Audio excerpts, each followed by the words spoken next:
Screen দেখতে পাচ্ছ? জি ma'am. ওকে, আমরা লাস্ট ক্লাসে কমপ্লিট গ্রাফ পর্যন্ত শেষ করেছিলাম। তো আজকের পরের টপিক থেকে শুরু করি, নাল গ্রাফ। নাল গ্রাফ বলতে আসলে কি বোঝায়? প্রথম কথা হচ্ছে যে গ্রাফটাতে এজ সেট এমটি থাকবে। এজ সেট মানে ভার্টিসের সাথে কোনো লাইন কানেক্ট থাকবে না, অর্থাৎ ভার্টেক্স একটা বা একাধিক থাকতে পারে কিন্তু তারা আইসোলেটেড অবস্থায় থাকবে, অর্থাৎ বিচ্ছিন্ন বা ডিটাচড থাকবে। এটাকে আমরা বলছি নাল গ্রাফ। নাল গ্রাফের আরেকটা নাম হচ্ছে টোটালি ডিসকানেক্টেড গ্রাফ। এখন কথা হচ্ছে নাল গ্রাফ কি রেগুলার গ্রাফ কিনা, কি মনে হয়?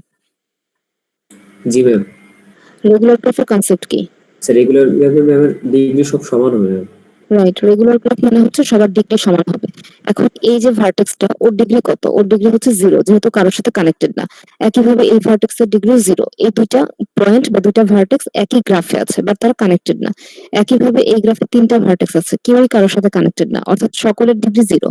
যে গ্রাফে প্রত্যেক ভার্টেক্সের ডিগ্রি সেম, সেটা যে ভ্যালু হোক না কেন, নিউমেরিক ভ্যালু যাই হোক না কেন, ডিগ্রি সেম হবে, সেটাকে আমরা বলছি রেগুলার গ্রাফ। তাহলে নাল গ্রাফ অবশ্যই রেগুলার গ্রাফ এবং এটার ডিগ্রি হচ্ছে 0। আচ্ছা, আর এটা একটু খেয়াল রেখো, অনেক সময় পরীক্ষা হচ্ছে এই নামটা ব্যবহার করা হয় আর কি, টোটালি ডিসকানেক্টেড গ্রাফ।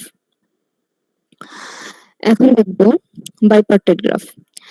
বাইপার্টেড গ্রাফ বলতে আসলে কি বুঝাচ্ছি? বাইপার্টেড গ্রাফের ফার্স্টে দেখো বলা আছে যে হুজ নোডস বা vertices can be divided into two disjoint sets. তার মানে গ্রাফের ভার্টেক্স গুলোকে আমরা দুইটা সেটে ভাগ করব, সেট এ, সেট বি। আচ্ছা, এখানে একাধিক ভার্টেক্স থাকবে, এখানেও একাধিক ভার্টেক্স থাকবে, কিন্তু কানেকশনটা কিরকম হবে? এমন ভাবে আমরা দুটো সেটের মানে ডিভাইড করব যাতে একটা সেটের সকল ভার্টেক্স অপর সেটের ভার্টেক্স গুলোর সাথে কানেক্ট হয়।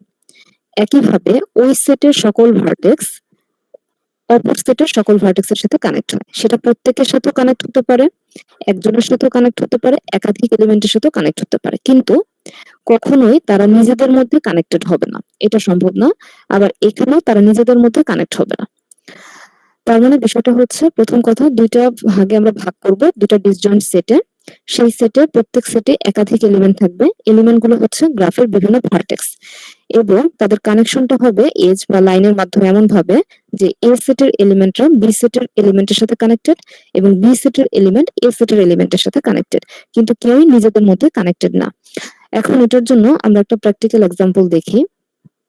যেমন তোমাদের সাউথ ইস্টের ক্ষেত্রে এই যে যে কোনো সেমিস্টারে যখন কোর্স অফার করে বা তোমরা বিভিন্ন কোর্সে যখন এনরোল করো, তখন আসলে কি হয়, আমরা এই সিনারিওটাকে এখানে রিপ্রেজেন্ট করা ট্রাই করি। এখানে ধরো আছে স্টুডেন্ট লিস্ট আর এখানে আছে আমাদের কোর্স লিস্ট। তাহলে এই যে স্টুডেন্ট লিস্ট, এটা যদি ওপেন ক্রেডিট সিস্টেম হয় কোন একটা ভার্সিটিতে, তাহলে কিন্তু এটা সেমিস্টার ওয়াইজ আসলে কোর্স অফার করা হচ্ছে না। বিষয়টা হচ্ছে এরকম, তোমাকে যে কোর্সগুলো অফার করা হয়েছে আগে সেই প্রি রিকুইজিট কোর্সটা ফুলফিল করা থাকতে হবে।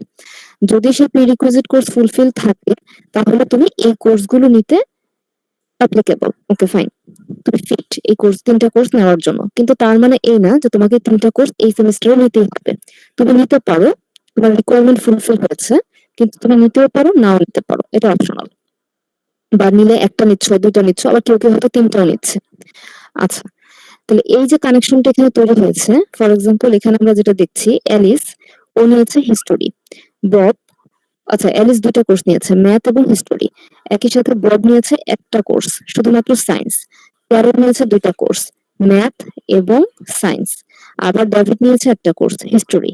তাহলে আমি খেয়াল করে দেখি, এটা ফিক্সড ভাবে আমি বলতে পারছি না, যদি এরকমও হয় যে চারজন একই ব্যাচের স্টুডেন্ট, ফর এক্সাম্পল এই চারজনই হচ্ছে 65 ব্যাচের স্টুডেন্ট, কিন্তু এই 65 ব্যাচের স্টুডেন্টের জন্য এরা প্রত্যেকেই এই তিনটা কোর্স নিতে ক্যাপেবল। মানে আগে সমস্ত প্রিরিকুইজিট ফুলফিল করে এসেছে, এখন তাদের সমস্ত রিকোয়ারমেন্ট কমপ্লিট এই তিনটা কোর্স নেওয়ার জন্য। কিন্তু সেটা সত্ত্বেও এই চারজন স্টুডেন্ট কিন্তু তিনটা কোর্সে এনরোল করছে না, কেউ দুইটা করছে, কেউ একটা করছে, কেউ হয়তো তিনটা করছে। এই জিনিসটাকে আমরা তুলনা করতে পারি বাইপার্টের গ্রাফের সাথে।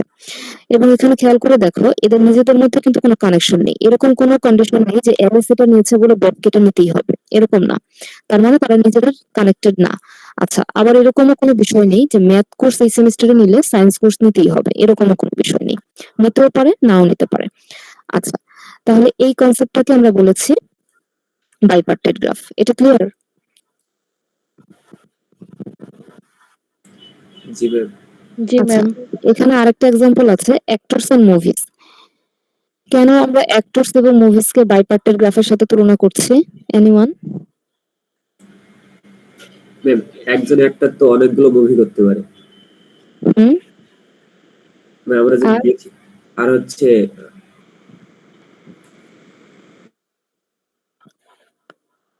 বলো।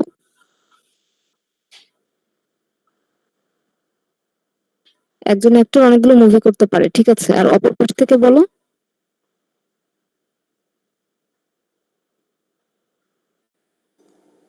অনেকগুলো অ্যাক্টর মিলেও একটা মুভি করতে পারে, কিন্তু অ্যাক্টর গুলো একে অপরের সাথে ইন্টারকানেক্টেড না, মুভিও ইন্টারকানেক্টেড না। তো ওইটার এটার এক্সাম্পল। আচ্ছা, হ্যাঁ, এটাই বলার ট্রাই করছে যে ধরো আমাদের কাছে একটা লিস্ট আছে বা সেট আছে অ্যাক্টর, আর একটা সেট আছে মুভিজ। ধরো এখানে, আচ্ছা একটু দাঁড়াও, একটা ফোনটা।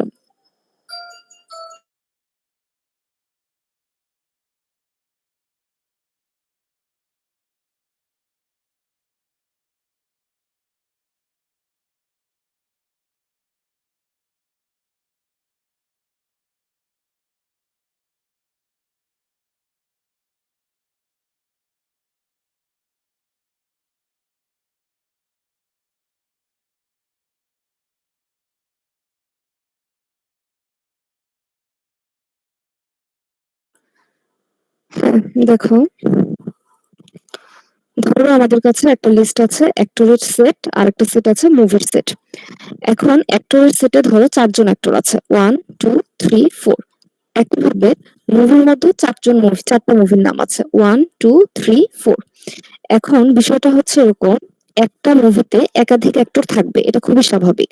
কিন্তু এই 4জন অ্যাক্টরেই থাকবে এটা কোনো রুলস নেই, এর বাইরে অসংখ্য অ্যাক্টর আছে। ফর এক্সাম্পল, এই 1 নম্বর মুভিতে হয়তো 1 এবং 2 এই দুজন অ্যাক্টর মিলে অ্যাক্টিং করেছে।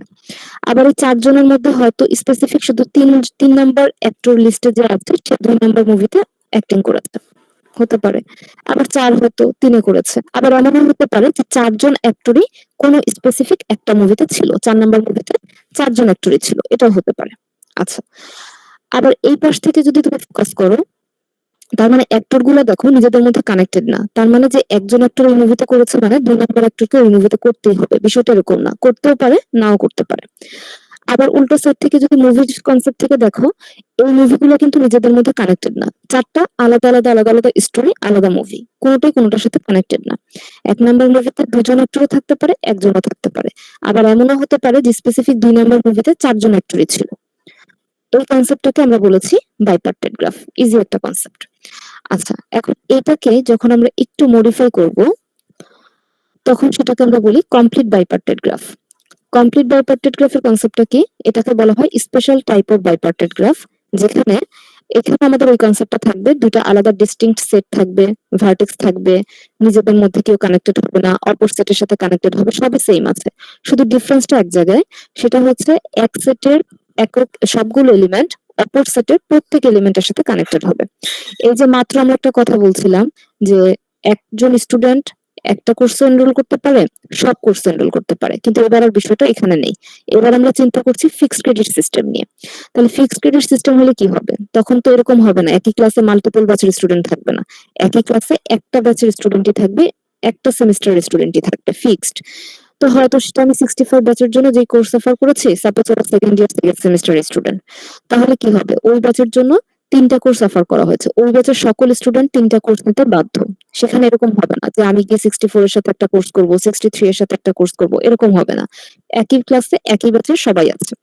তো এটাকে এই যে কনসেপ্টটা আসলো, যে এখানে আমাদের এলিস, বব, ক্যারল আছে, ওই পাশে ম্যাথ, সায়েন্স, হিস্টোরি আছে, 3জন স্টুডেন্ট একই ব্যাচের একই সেমিস্টারের, তাহলে এই 3জনের জন্য এই 3টা কোর্স অফার করা হয়েছে, প্রত্যেকে 3টা কোর্স করে নেবে, এলিসও 3টা নেবে, ববও 3টা নেবে, ক্যারলও 3টা নেবে। এই কনসেপ্টটাকে বলা হচ্ছে কমপ্লিট বাইপার্টেড গ্রাফ।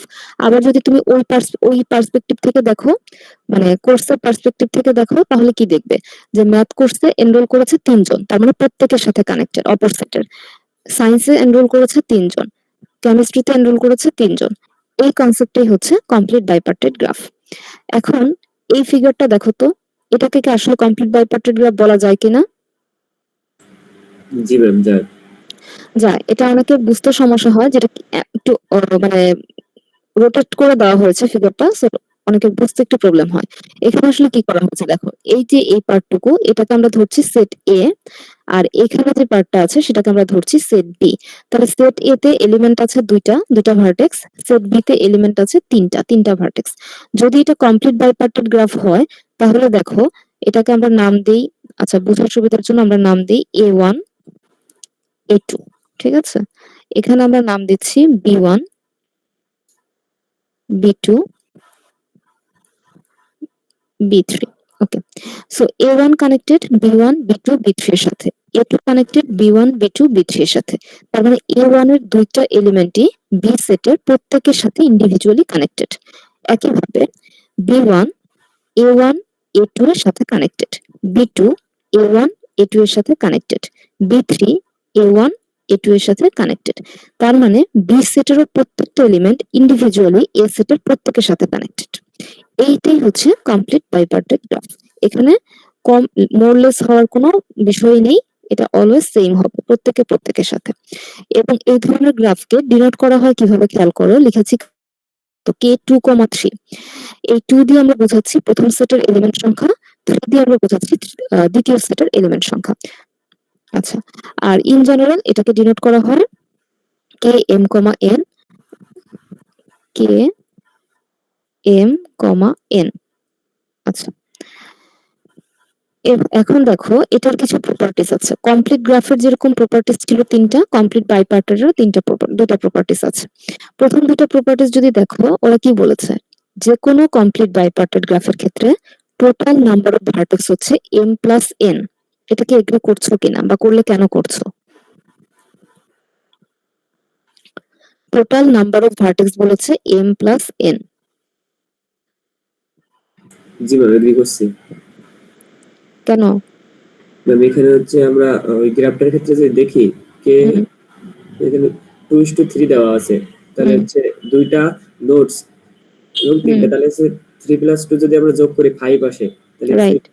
এক্স সংখ্যাও 5 আছে। আচ্ছা, আচ্ছা দেখো, এখন দেখো ও যে কথাটা বললো সেটা হচ্ছে প্রথম সেটে আছে কয়টা, দুইটা ভার্টেক্স, দ্বিতীয় সেটে আছে তিনটা ভার্টেক্স। তাহলে আমরা যখন বলবো একটা, এটা তো আমাদের টোটাল নাম্বার অফ ভার্টেক্স, এখানে তো আমরা সেট হিসাবে ধরছি না, পুরো গ্রাফে কতগুলো আছে, অর্থাৎ দুই সেট মিলিয়ে, তার মানে 2 যোগ 3 5। এখন এখানে 2 3 থাকবে, সেটা ফ্যাক্টর না, ফ্যাক্টর হচ্ছে আমরা 2 কে তুলনা করেছি m এর সাথে, 3 কে কনসিডার করেছি n এর সাথে, তার মানে অলওয়েজ এটা হবে m প্লাস n। একইভাবে যখন বলবে যে একটা কমপ্লিট বাইপার্টেড গ্রাফের টোটাল নাম্বার অফ এজ কত, সেটা অলওয়েজ হবে m মাল্টিপ্লাইজ বাই n। কেন বললাম? খেয়াল করে দেখো এখানে এই যে দুইটা ভার্টেক্স, এককভাবে এই যে A1 সে 3 জনের সাথে কানেক্টেড, A2 3 জনের সাথে কানেক্টেড, তার মানে 6টা এজ এই সাইড থেকে যদি আমি দেখি।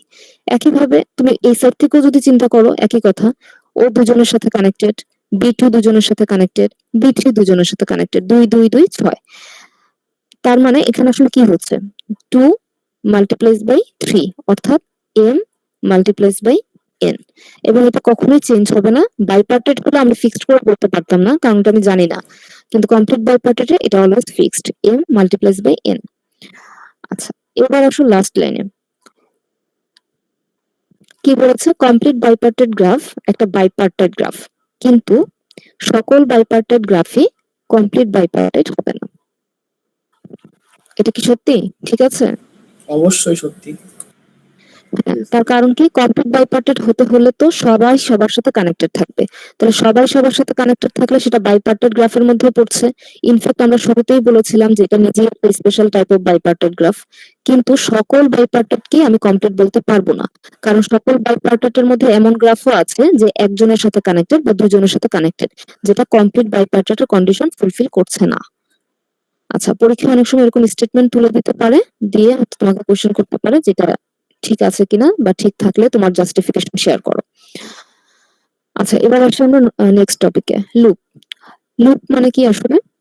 একটা এজ বা একটা লাইন যখন নিজেই নিজের সাথে কানেক্ট হচ্ছে, অর্থাৎ ওই যে ভার্টেক্স থেকে সে আউটগোয়িং মোডে যাচ্ছে আবার ইনকামিং মোডে সেখানে রিটার্ন করছে, সেটাকে আমরা বলছি লুপ। সো খেয়াল করে দেখো এখানে যেটা আসছে 3 নাম্বার ভার্টেক্সের সাথে, এটা কিন্তু বেসিক্যালি একটা এজ। নরমালি কি হয়, এই যে 1 আর 3 কানেক্ট হয়েছে একটা এজ দিয়ে, সাধারণত একটা এজ দুইটা আলাদা আলাদা ভার্টেক্সের সাথে কানেক্ট হয়। কিন্তু এই লুপটা হচ্ছে এক্সেপশনাল টাইপের এজ বা লাইন। তার কাজ হচ্ছে সে যেই ভার্টেক্স থেকে আউটগোয়িং মোডে আসছে, বের হচ্ছে, আবার ইনকামিং মোডে সেই ভার্টেক্স এর সাথে কানেক্ট হচ্ছে। এটাই হচ্ছে লুপ। তাহলে লুপ আসলে কিছুই না, একটা সিঙ্গেল লাইন বা সিঙ্গেল এজ। আচ্ছা, ডিগ্রি অফ এ গ্রাফ, এটাকে আলাদা করে বলতে হবে। ওই যে আমরা রেগুলার গ্রাফ পড়ানোর সময় দেখলাম যে কোনো একটা ভার্টেক্স যখন মানে অপর যতগুলো ভার্টেক্স এর সাথে কানেক্টেড, অথবা তুমি এভাবে চিন্তা করতে পারো কোনো একটা ভার্টেক্স এর সাথে যতগুলো লাইন কানেক্টেড, সেটাই হচ্ছে ওই ভার্টেক্স এর ডিগ্রি। রেগুলার গ্রাফের যে কনসেপ্টটা ছিল যে এ এর সাথে দুইটা ভার্টেক্স কানেক্টেড, সো বা দুইটা লাইন কানেক্টেড, সো এর ডিগ্রি হচ্ছে 2, এটাই। আচ্ছা, একই জিনিস আরেকটা আছে, সেটা হচ্ছে ডিগ্রি সিকোয়েন্স। ডিগ্রি সিকোয়েন্স কি? খেয়াল করে দেখো, ডিগ্রি সিকোয়েন্সটা হচ্ছে এই ফরম্যাটে লেখা হয়। ধরো তোমার কাছে একটা গ্রাফ আছে, গ্রাফে 4টা ভার্টেক্স আছে ABCD, 4টা ভার্টেক্সের ডিগ্রি সিকোয়েন্স এভাবে দেওয়া আছে এবং রেসপেক্টিভ অর্ডারে বলা আছে যে ABCD এই রেসপেক্টিভলি তাদের ডিগ্রি সিকোয়েন্স এত।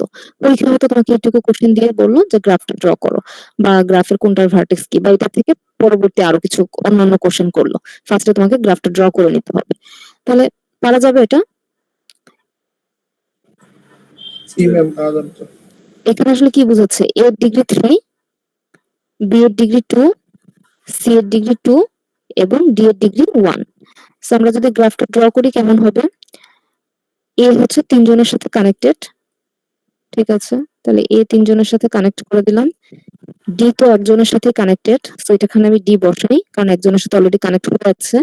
আর বি সি তে বলা আছে 2টা করে ডিগ্রি, সো এখানে আমি বি লিখি, এখানে সি লিখি, এবং বি আর সি কে কানেক্ট করে দিলে আসলে ডিগ্রি 2 হয়ে যাবে। সো এখন যেটা হলো, এ এর ডিগ্রি 3, বি এর ডিগ্রি 2, সি এর ডিগ্রি 2 এবং ডি এর ডিগ্রি 1। ঠিক আছে না? এভাবে এটি আঁকতে হবে এরকম কিছু না, তুমি অন্যভাবে আঁকতে পারো, অন্য শেপে আঁকতে পারো, বাট ডিগ্রি গুলো সেম থাকলেই হলো। That's it.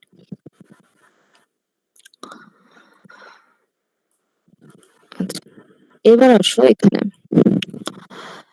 এরকম একটা ফিগার ধরে তোমাকে দেওয়া আছে। এখানে একটা ভার্টেক্সের লুপও কানেক্টেড আছে, তোমাকে বলা হচ্ছে টোটাল ডিগ্রি কাউন্ট করতে। এখন আমরা তো অলরেডি ডিগ্রি ফাইন্ড আউট করতে পারি।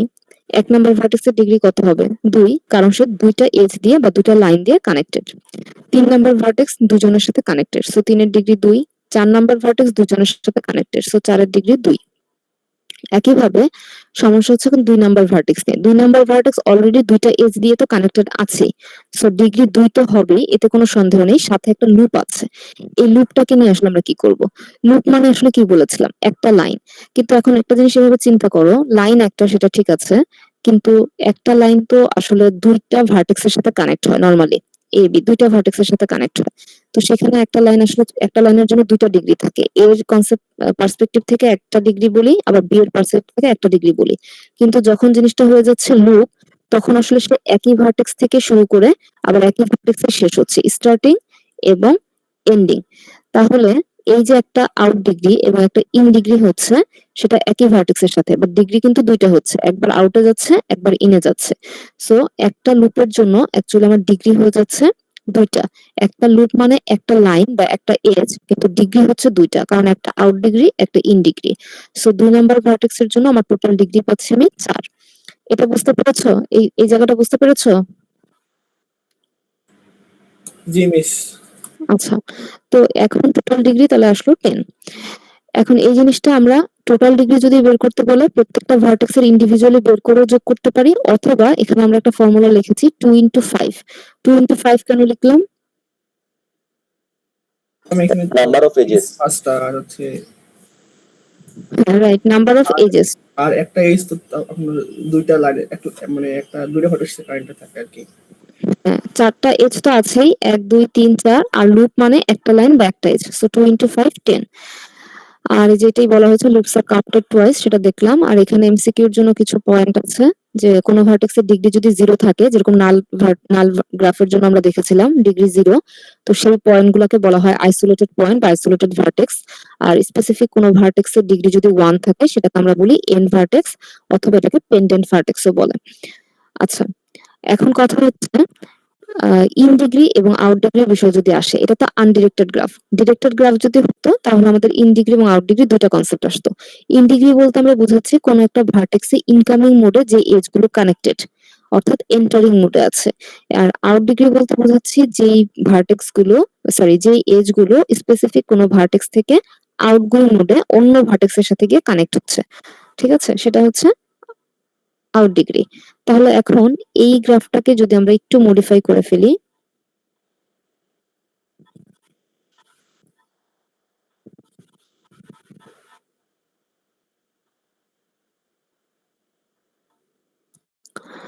এটা একটু সবাই ক্যালকুলেট করে ফেলো, অ্যান্সার রেডি রাখো, একটু পরে জিজ্ঞেস করবো। প্রত্যেকটা ভার্টেক্সের ডিগ্রি, ইন ডিগ্রি এবং out degree.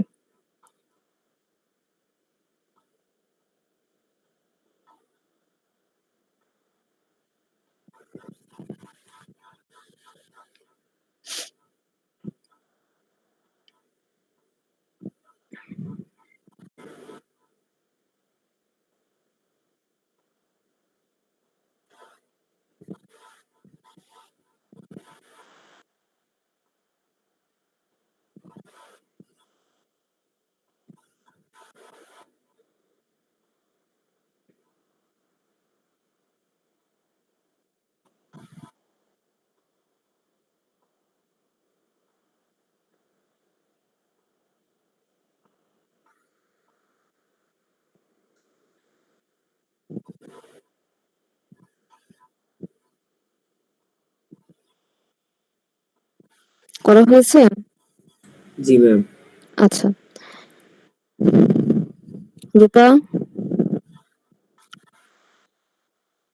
Afsana Akter Rupa. Present ma'am. হ্যাঁ, তুমি বলো 1 নম্বর ভার্টেক্সের ডিগ্রি গুলো বলো।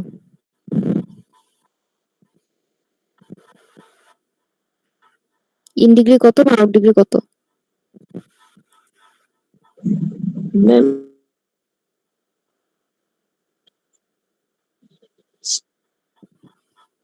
হ্যাঁ রূপা,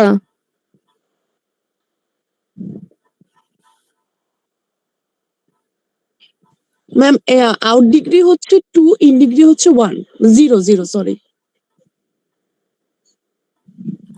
ওকে।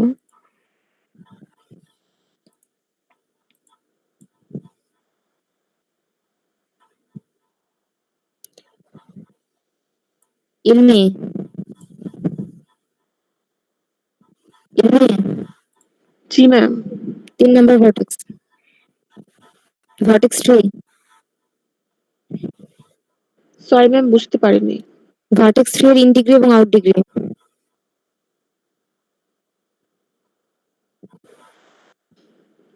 ম্যাম ইন ডিগ্রি হচ্ছে 2 আর out degree 0।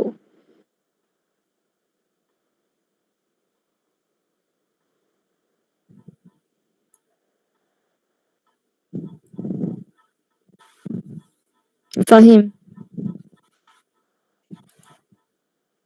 Ma'am vertex 4,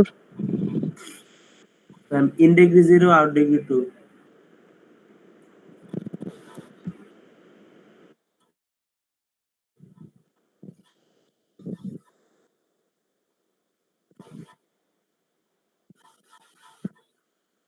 Mithila, Mithila,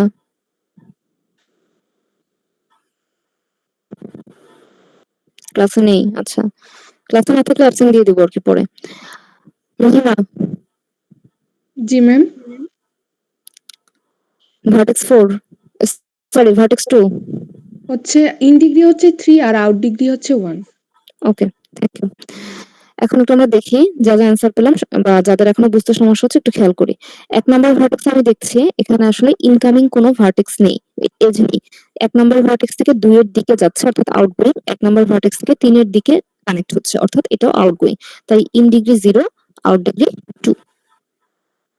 এবার আসো 3 নাম্বার ভার্টেক্স। 3 নাম্বার ভার্টেক্সে কি হয়েছে, 1 থেকে 3 এর দিকে ইনকামিং মোডে আসছে, সো এটা একটা ইন ডিগ্রি।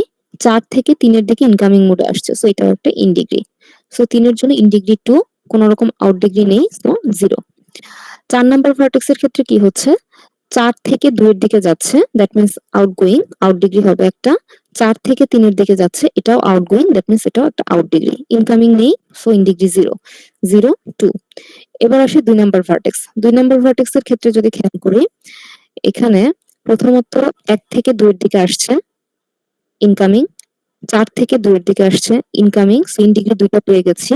একটা লুপ মানে একই সাথে সেটা একটা আউট ডিগ্রি এবং একটা ইন ডিগ্রি কন্ট্রিবিউট করছে, সো এখানে আরেকটা ইন ডিগ্রি। সো 3টা ইন ডিগ্রি আর লুপের জন্য একটা আউট ডিগ্রি। এখন যদি তুমি টোটাল ডিগ্রি ক্যালকুলেট করো, দেখবে 3, 2, 5, 6, 7, 8, 9, 10।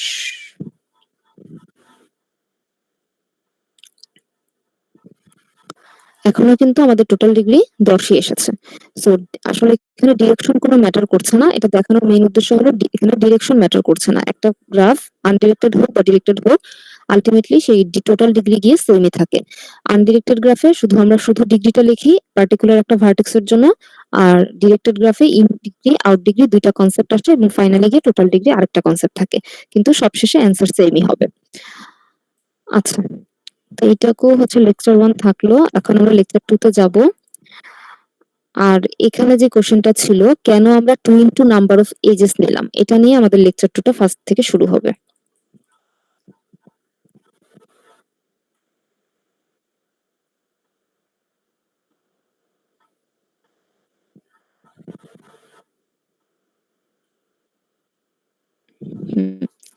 দেখো, প্রথমে একটা থিওরিয়াম আছে।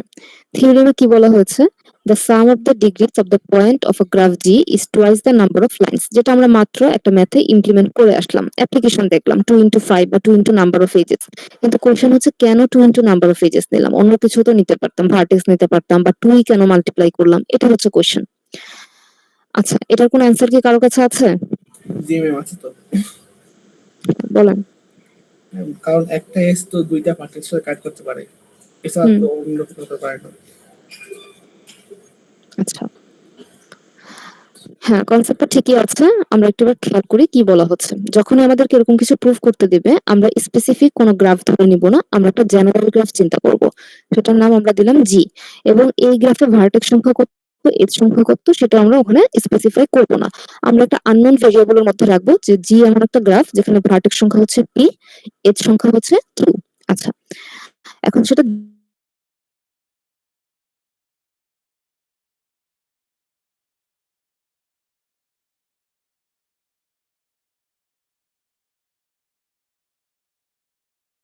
এবং 1। কিন্তু এবার তুমি চিন্তা করো, একটা লাইন তৈরি করতে আসলে আমার কত ডিগ্রি কন্ট্রিবিউট করতে হয়েছে। একটা লাইন কি শুধু এ দিয়ে তৈরি হয়েছে? না। একটা লাইন কি শুধু বি দিয়ে তৈরি হয়েছে? না।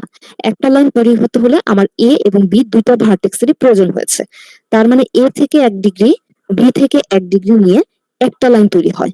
অর্থাৎ একটা লাইন তৈরি হতে আমার 2 ডিগ্রি কন্ট্রিবিউট করতে হয়। এটা কি বুঝতে পারছি? জি ম্যাম। আচ্ছা, তাহলে যে কোনো একটা লাইন যে গ্রাফেরই হোক না কেন, সেটা তৈরি করতে যদি 2 ডিগ্রি কন্ট্রিবিউট করতে হয়, তাহলে একটা গ্রাফে যদি কিউ সংখ্যক এজ বা কিউ সংখ্যক লাইন থাকে, তাহলে টোটাল কত ডিগ্রি কন্ট্রিবিউট করতে হবে? 2 Q. Got it? Yes ma'am. আচ্ছা, আর কিউ এর পরিচয় কি ছিল? নাম্বার অফ লাইন বা নাম্বার অফ এজেস, সেটা এখানে বলা হয়েছে। আর এটা এইভাবে লেখার রিজনটা কি? এভাবে লেখার রিজন হচ্ছে যে আমি তো জানি না আমার গ্রাফে ভার্টেক্স কয়টা, তো এই জন্য এখানে আই দিয়ে ডিনোট করা হয়েছে, এখানে সামেশন দেওয়া আছে এবং এখানে লেখা আছে মানে ডিগ্রি অফ ভার্টেক্সেস, সেটা হচ্ছে 2 ইনটু কিউ। কিউ এর পরিচয় হচ্ছে নাম্বার অফ এজেস, আর এখানে সামেশন দেওয়া হয়েছে, আর এখানে আই দেওয়ার কারণ এটা ইটারেটিভ ভেরিয়েবল। আই এর ভ্যালু 1 থেকে শুরু করে যত পর্যন্ত গ্রাফে ভার্টেক্স আছে তত পর্যন্ত ইটারেট করবে, এটাই বোঝানো হচ্ছে। তাহলে এটা আমরা ক্লিয়ার হলাম। এখন আমরা চলে যাই আমাদের সেকেন্ড টপিকে, কিউবিক গ্রাফ। কিউবিক গ্রাফের ডেফিনেশনটা যদি খেয়াল করি, a regular graph of degree 3 is called a cubic graph. যে গ্রাফের ডিগ্রি 3 তাকে তাকে বলা হচ্ছে কিউবিক গ্রাফ। এখন এরকম একটা গ্রাফকে আমরা ড্র করতে পারবো? জি ম্যাম, পারবো। আচ্ছা, তাহলে সবাই একটু করে ফেলি। যাকে বলবো সে একটু স্ক্রিন শেয়ার করে দেখাবে, অথবা ক্যামেরা অন করে দেখাতে পারি, যেটা আমাদের সুবিধা। খাতা কলম নিয়ে বসি নাই ম্যাম। বসেন, বাসায় তো আছেন। বাসায় না সবাই?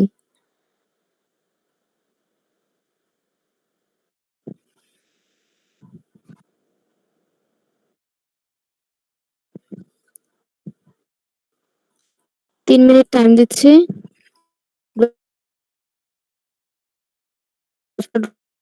ড্র করে ফেলেন। মাঝখানটা দিয়ে কিউবিক দুটো কপলে আর ধরে করেন, এখানে শেয়ার করে নেই।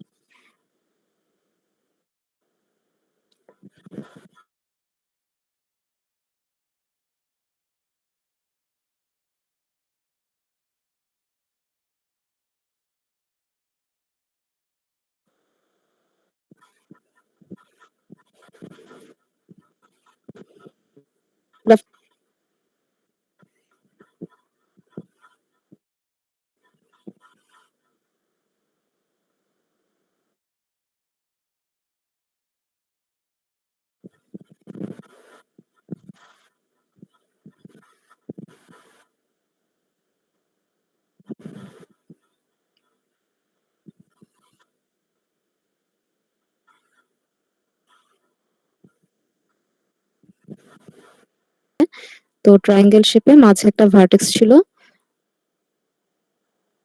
আচ্ছা, কেন এটাকে আমরা কিউবিক গ্রাফ বলছি? এই ভার্টেক্সটা হচ্ছে তিনজনের সাথে কানেক্টেড। একইভাবে বি ভার্টেক্সটা তিনজনের সাথে কানেক্টেড। একইভাবে সি ভার্টেক্স তিনজনের সাথে কানেক্টেড। সিমিলারলি মাঝের ভার্টেক্সটা ধরো ডি, ডি ভার্টেক্সও তিনজনের সাথে কানেক্টেড। সেটাকে আমরা একটা কিউবিক গ্রাফ বলতে পারি। আচ্ছা, আরেকটা যেটা অধিকাংশ স্টুডেন্টই ড্র করে থাকে, বা তোমরা হয়তো এখনো করেছো অনেকেই, সেটা হচ্ছে এই শেপটা। সেইখানেও স্ক্রিন শেয়ার অফ করা আছে। ও আচ্ছা,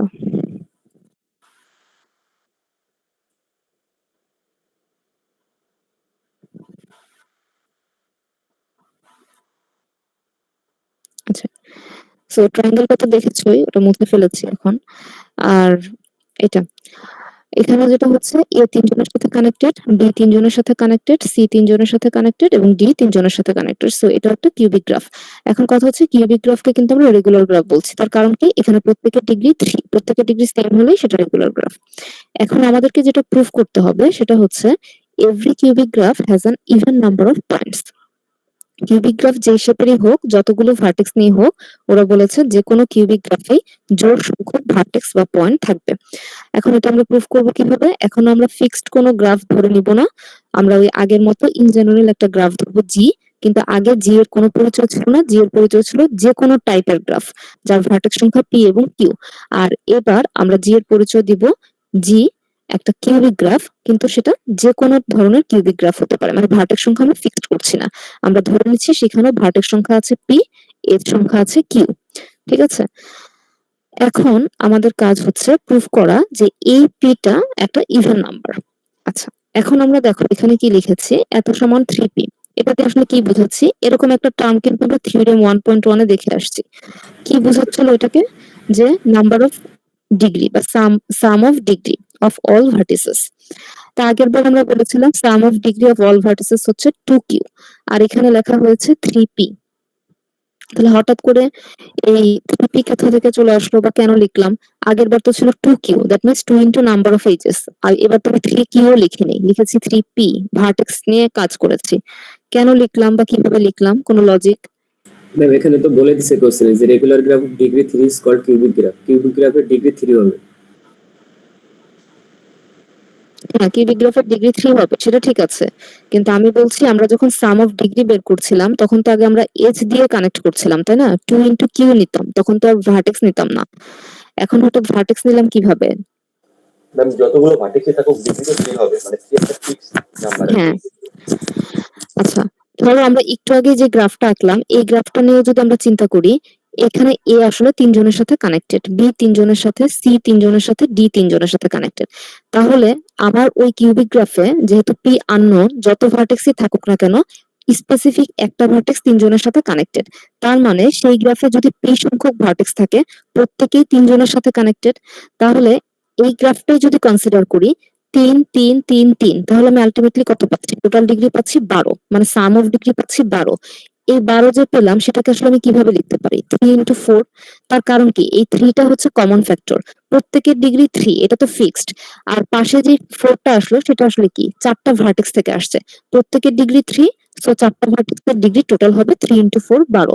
ইন দ্যাট সেন্স আমার গ্রাফে আমরা 4কে ফিক্সড করিনি, আমরা সেখানে রেখেছি পি, এই কারণে এটাকে আমরা বলেছি 3 ইন্টু পি। আচ্ছা, তাহলে এটা গেল। এখন কথা হচ্ছে 3 ইন্টু পি যেরকম লিখছি, থিওরেম 1.1 এ তো আবার বলেছিলাম 2কিউ, তাহলে সেটা তো যে কোনো গ্রাফের জন্য বলেছি, এই কথাটা কি এখন আমরা কিউবিক গ্রাফের জন্য বলতে পারি না? জি মিস। পারি। যেটা সকল গ্রাফের জন্য অ্যাপ্লিকেবল সেটা নিশ্চয়ই কিউবিক গ্রাফের জন্য অ্যাপ্লিকেবল, তাহলে এই কথাটা আমরা কিউবিক গ্রাফের জন্য বলতে পারি। এখন তুমি এভাবে চিন্তা করো, তুমি একটা ইকুয়েশনে বললে যে সাম অফ ডিগ্রি হচ্ছে 3p ফর কিউবিক গ্রাফ, আবার ইকুয়েশন 2 তে গিয়ে বললে পৃথিবীর সকল গ্রাফের জন্যই সাম অফ ডিগ্রি হচ্ছে 2q এবং সকল গ্রাফের মধ্যে কিউবিক গ্রাফও ইনক্লুডেড। তার মানে এই দুইটা কথাই কিউবিক গ্রাফের জন্য পারফেক্ট।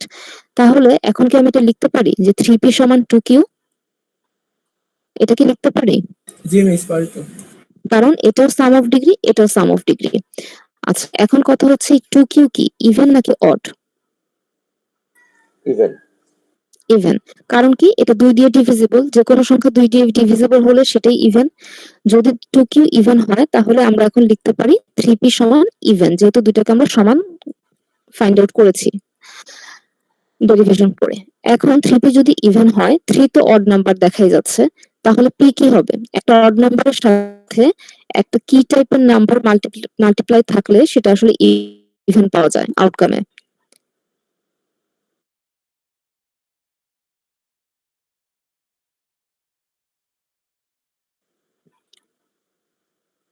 টু।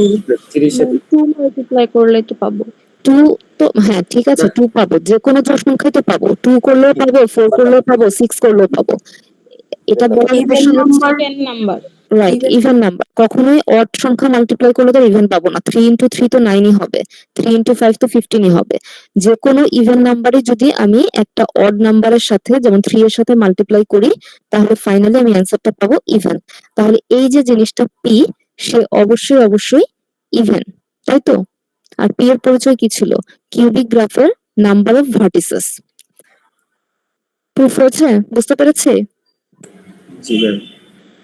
আচ্ছা, আর নিজেরা বাসায় আরো কয়েকটা কিউবিক গ্রাফ এঁকে ট্রাই করবেন, 4টা ভার্টেক্সের বেশি দিয়ে, 6টা 8টা এরকম। জি ম্যাম, 6টা দিয়ে রাখছি। আচ্ছা, এখন চলেন নতুন টপিকে যাই, সাবগ্রাফ।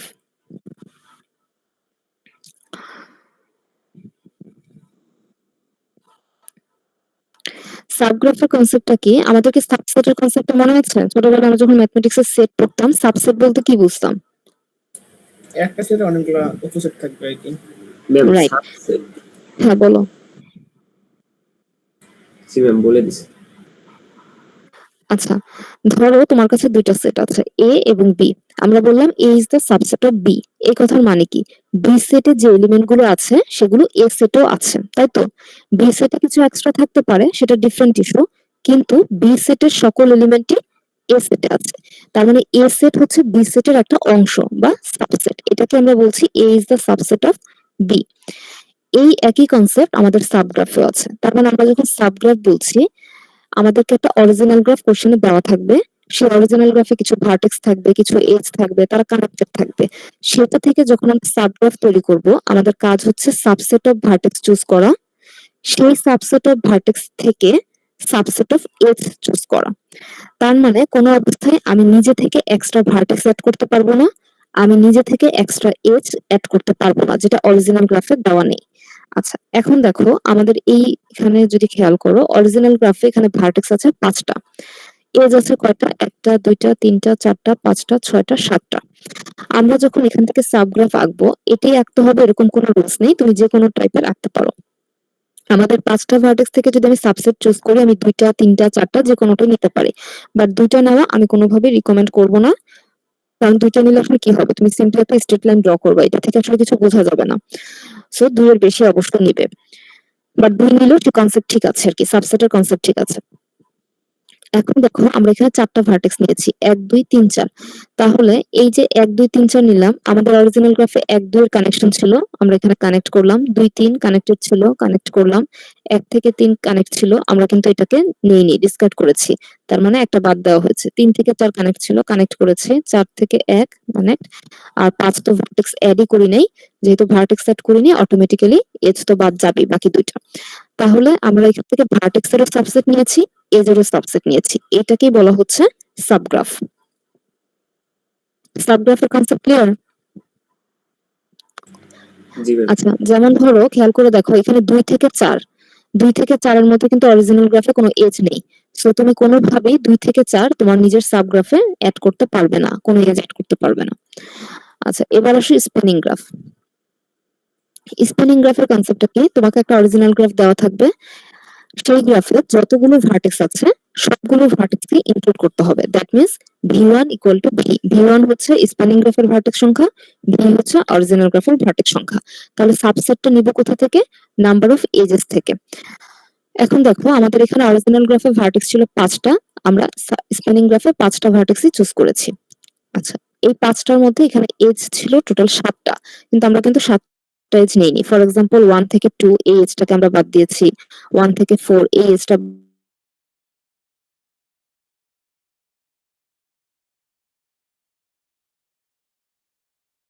বাদ দেওয়া হচ্ছে। এটা ডিপেন্ড করছে তুমি কোন এজ বাদ দিবে, বাট কেউ যাতে ডিটেইলস না। এটা হচ্ছে আমাদের স্প্যানিং গ্রাফের কনসেপ্ট। এবার আসো ইনডিউসড সাবগ্রাফ। ইনডিউসড সাবগ্রাফে কি বলা হচ্ছে, এখানে যে গ্রাফটা দেওয়া সেখানে আমাকে প্রথমে সাবসেট অফ ভার্টেক্স চুজ করতে হবে। ফর এক্সাম্পল এখানে 5টা ভার্টেক্স আছে, আমি 2টা 3টা বা 4টা নিতে পারি, বাট 2টা নিব না, আমরা 2 এর বেশি নিব। ফর এক্সাম্পল আমরা এখানে 4টা নিয়েছি। এই 4টা নিয়ে ধরো এখানে নিয়েছি আমরা 1 3 4 5, এই 4টা ভার্টেক্স এর মধ্যে যতগুলো এজ অরিজিনাল গ্রাফে আছে, অ্যাড করা আছে অলরেডি, সেখান থেকে প্রত্যেকটা এজ কে ইনক্লুড করতে হবে। সেখান থেকে প্রত্যেকটা এজ কে ইনক্লুড করতে হবে, কোনো অবস্থায় এজ কে ডিসকার্ড করা যাবে না। যেমন ধরো মানে সাবসেট নেওয়া যাবে না, এজের আর সাবসেট নেওয়া যাবে না। সো আমরা এখানে দেখছি 1 এর থেকে 3 connected,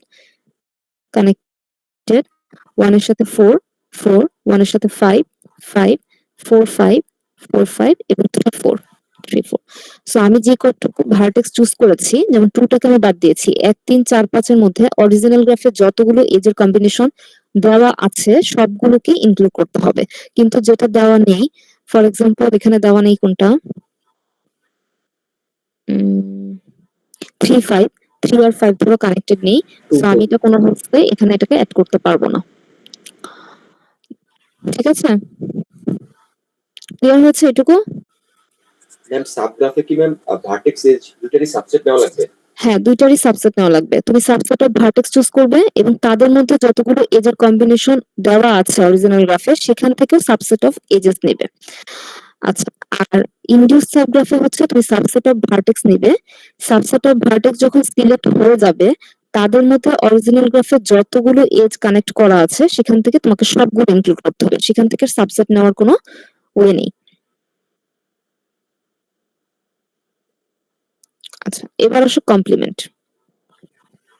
complement of a graph বলতে আসলে আমরা কি বোঝাচ্ছি, কোন একটা গ্রাফ ধর অরিজিনাল গ্রাফ দেওয়া আছে, সেই অরিজিনাল গ্রাফে কিছু এজ কানেক্টেড আছে, কিছু এজ কানেক্টেড নাই, যেভাবে হোক দেওয়া আছে।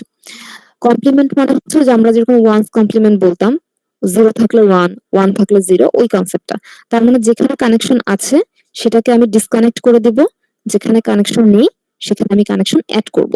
কোনো ভার্টেক্স আমি অ্যাড করতে পারবো না, ভার্টেক্স 5টা আছে, আমাকে 5টা ভার্টেক্সে রাখতে হবে, অ্যাডও করতে পারবো না, ডিসকার্ডও করতে পারবো না। এখন কথা হচ্ছে জাস্ট যেখানে কানেকশন আছে রিমুভ করব, যেখানে নেই সেখানে অ্যাড করব। যেমন ধরো এখানে আমি যদি V1 এ ফোকাস করি, V1 এর সাথে V5 কানেক্টেড ছিল, সো এটাকে আমি দেখো পাশের গ্রাফে ডিসকানেক্ট করেছি। V1 এর সাথে V2 কানেক্টেড ছিল, ডিসকানেক্ট করেছি। V1 এর সাথে V3 কানেক্টেড ছিল, ডিসকানেক্ট করেছি। কি ছিল না, V1 এর সাথে V4, সেটাকে আমি এখানে কানেক্ট করে দিয়েছি। একইভাবে তুমি যদি V2 তে ফোকাস করো, V1 এটা তো অলরেডি ডিসকানেক্টেড, V2 এর সাথে V3 কানেক্টেড ছিল, ডিসকানেক্ট করেছি। V2 এর সাথে V5 এর কানেকশন দেওয়া হয়েছে, V2 এর সাথে V4 এর কানেকশন অ্যাড করা হয়েছে। সিমিলারলি ভি3 তে যদি ফোকাস করো, অলরেডি দুটো তো ডিসকানেক্ট হয়ে আছে। ভি3 এর সাথে ভি5 এর কানেকশন ছিল, এটাকে ডিসকানেক্ট করব, আর ভি3 এর সাথে ভি4 এর কানেকশন অ্যাড করব। That's it. আর সব দিক থেকে যদি তুমি খেয়াল করো, ভি4 এর সাথে অলরেডি সব অ্যাড করা হয়ে গেছে, এই যে এই পাশে ভি5 এর সাথেও যা অ্যাড করো সেটা হয়ে গেছে, আর কিছু অবশিষ্ট নাই। বুঝতে পেরেছো কমপ্লিটটা কি? জি ম্যাম, বুঝছি। আচ্ছা, এটা করার জন্য একমাত্র মানে অনেক সময় দেখা যায় যে আমাদের কোনো না কোনো এজ বাদ পড়ে যায়। তুমি একটা সিকোয়েন্স ধরে যদি আগাও ভি1 থেকে, যে আমি এটা বাদ দিচ্ছি, এটা অ্যাড করছি, তাহলে তোমার ট্র্যাক রাখাটা ইজি হবে।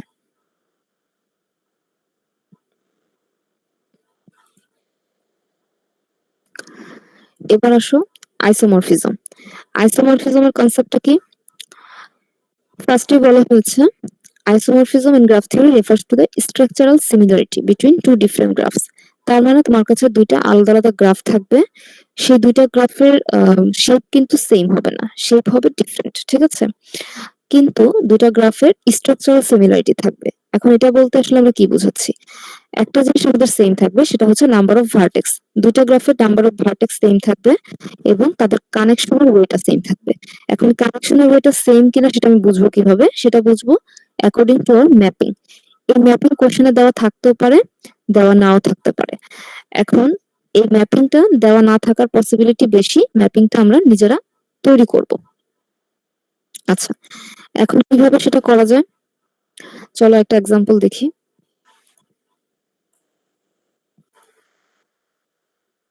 আচ্ছা, এখানে দেখো দুটো ডিফারেন্ট শেপের গ্রাফ, কিন্তু আমরা বলেছি দুইজনই আইসোমরফিক। এখন দুইটা গ্রাফের ভার্টেক্স সংখ্যা সেম, ফার্স্টে দেখতে পাচ্ছি চারটা। তারা সেম ওয়েতে কানেক্টেড কিনা সেটা আমরা ম্যাপিং অনুযায়ী বুঝবো। ম্যাপিং কিভাবে করব? ম্যাপিং করার ফিক্সড কোনো রুলস নাই, বাট একটা প্রসিডিউরে করলে তোমার জন্য কাজটা ইজি হবে। ফর এক্সাম্পল, এখানে আমরা যেভাবে করেছি এফ ইউআই সমান ভিআই, নিচে আমরা একটা ফাংশন লিখেছি। এটা এই গ্রাফের জন্য হয়তোবা কাজ করছে, সব গ্রাফের জন্য কাজ করবে না। যেরকম এর পরে আমরা একটা এক্সাম্পল দেখবো, সেখানে রুলসটা কাজ করবে না, তখন কিভাবে করব সেটা দেখাচ্ছি একটু পরে। আপাতত ইজি প্রসিডিউর আমরা আগাই। তো এফ অফ ইউআই সমান ভিআই, যেখানে আমরা আই এর ভ্যালুটা ধরছি ইটারেটিভ, মানে 1 থেকে শুরু করে 4টা ভার্টেক্স আছে, 4 পর্যন্ত যাবে। এই কথার মানে কি? এই গ্রাফের ইউ1 ওই গ্রাফের ভি1 এর সাথে সমান, ইউ2 সমান ভি2, ইউ3 সমান ভি3, ইউ4 সমান ভি4। ফাইন। আচ্ছা, আমরা ম্যাপিংটা একটু লিখে রাখি যাতে আমাদের কাজ করতে সুবিধা হয়।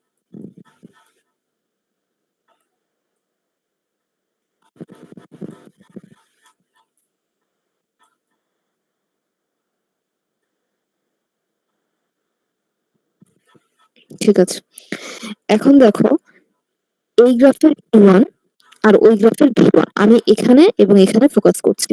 ইউ1 কানেক্টেড আছে ইউ2, ইউ3 এবং ইউ4 এর সাথে। এখন তুমি এভাবে চিন্তা করো, ইউ1 কানেক্টেড আছে ইউ2 এর সাথে, দ্যাট মিন্স ভি1 কানেক্ট থাকবে ভি2 এর সাথে। কানেক্টেড আছে ইউ1 কানেক্টেড আছে ইউ3 এর সাথে, দ্যাট মিন্স ভি1 কানেক্টেড থাকবে ভি3 এর সাথে। আছে ইউ1 কানেক্টেড আছে ইউ4 এর সাথে, দ্যাট মিন্স ভি1 কানেক্টেড থাকবে ভি4 এর সাথে, সেটাও আছে। এখন আমি বলতে পারছি ইউ1 এবং ভি1 সিমিলার স্ট্রাকচার মেইনটেইন করছে, ঠিক আছে?